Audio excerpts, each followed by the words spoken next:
warahmatullahi wabarakatuh. Perkenalkan, nama saya Ria Safitri, saya dari Prodi PGSD. Hari ini saya akan menceritakan legenda Batu Gantung. Legenda Batu Gantung ini berasal dari Sumatera Utara, tepatnya di Danau Toba. Panorama Batu Gantung merupakan salah satu ciri khas wisata Danau Toba. Keberadaan batu gantung selalu menarik perhatian para turis yang datang ke Danau Toba. Danau Toba berada di Pulau Samosir, Sumatera Utara. Batu gantung. Konon pada zaman dahulu di sebuah desa tepi Danau Toba, hiduplah sepasang suami istri yang memiliki seorang anak gadis yang cantik jelita. Gadis itu bernama Seruni. Selain cantik, dia juga anak yang berbakti kepada kedua orang tuanya. Seruni selalu bersikap sopan dan senang membantu pekerjaan orang tuanya. Suatu hari, Seruni harus berpisah dengan pemuda pujaannya yang bernama Sidoli. Akan tetapi, Sidoli harus pergi merantau untuk mengumpulkan uang sebagai biaya pernikahan.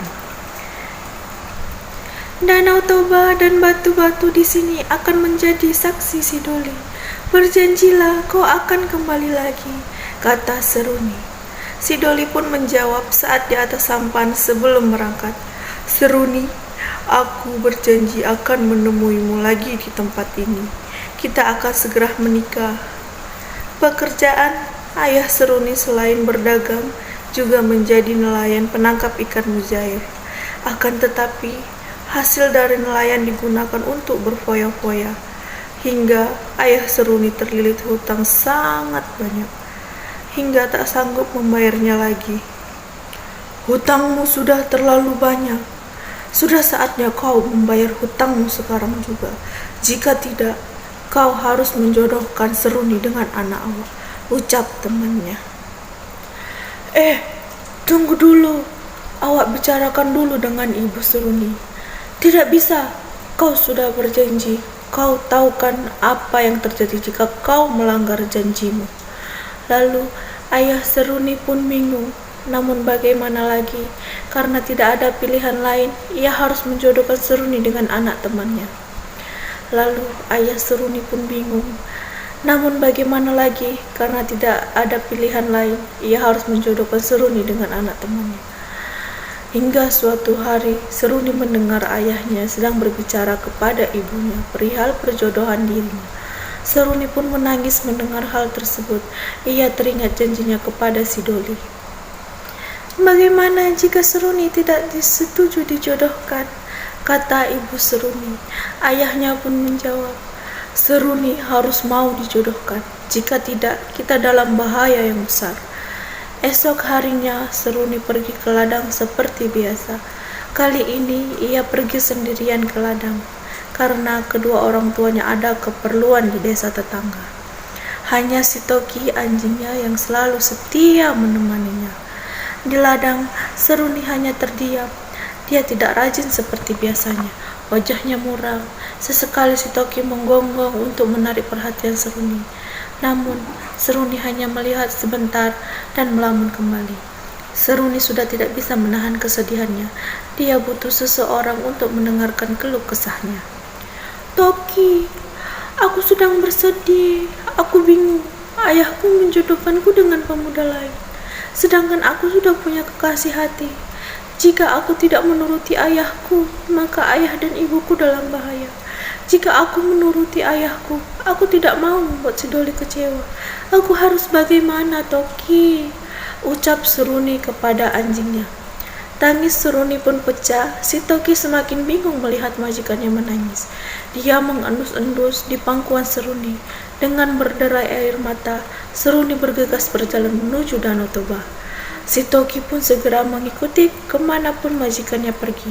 Toki pun bingung karena majikannya berjalan sangat cepat menuju tebing Danau Toba. Ketika sampai di tebing tepi Danau Toba, tiba-tiba Seruni yang sedang menangis terperosok masuk ke dalam lubang yang sangat besar. Lubang yang sangat gelap membuat Seruni ketakutan dan berteriak minta tolong kepada si Toki anjingnya. Namun, Toki hanya seekor binatang dan tidak dapat berbuat apa-apa.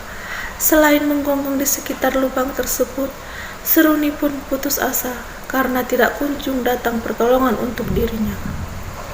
Seruni pun berteriak, "Parapat! Parapat batu!" Setelah Seruni berkata seperti itu, tanpa diketahui dinding-dinding lubang batu mulai merapat. Semakin lama, semakin merapat dan menghimpit tubuh Seruni. Melihat kondisi majikannya yang semakin tidak tertolong, si Toki akhirnya berlari pulang. Di rumah, orang tua Seruni baru saja pulang dari desa tetangga. Si Toki berusaha memberitahu bahwa Seruni dalam keadaan berbahaya. Dengan menggonggong tanpa henti, mencakar tanah mondar-mandir di sekitar ayah dan ibu Seruni. Sadar dengan isyarat dari si Toki, orang tua Seruni langsung bergegas mengikuti Toki. Hingga sampai ke tepi lubang tempat anak gadis mereka terperosok. Mereka mendengar suara jeritan anaknya dari dalam lubang. Akan tetapi, keduanya tidak bisa menolong. Ayah Seruni pun berlari meminta pertolongan warga. Tak lama kemudian, tetangga mereka berdatangan di tempat lubang Seruni terperosok. "Pak, lubangnya terlalu dalam dan tidak tembus cahaya. Aku hanya mendengar sayup-sayup suara anak kita yang berkata, 'Parapat, parapat batu.' Bagaimana ini, Pak?" kata ibu Seruni. Tanpa menjawab pertanyaan istrinya, ayah Seruni melihat ke dalam lubang dan memutuskan untuk masuk ke dalam menyusul putrinya. "Bu, pegang obor ini. Aku akan turun menjemput anak kita," kata ayah Seruni. Ibu pun menjawab, "Jangan, Pak. Lubang ini sangat berbahaya." Warga pun juga menjawab, "Benar, Pak. Lubang ini sangat dalam dan gelap." Ayah Seruni pun mengurungkan niatnya. Namun, tiba-tiba terdengar suara gemuruh dan guncangan besar yang membuat lubang perlahan-lahan merapat dan tertutup dengan sendirinya. Seruni yang berada di dalam lubang akhirnya terhimpit dan tidak dapat diselamatkan.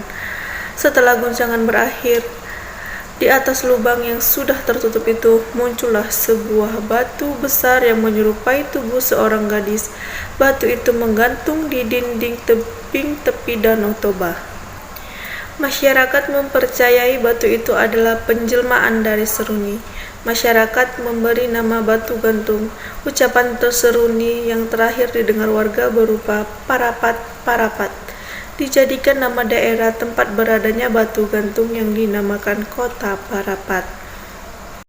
Nah, itu tadi cerita dari legenda batu gantung.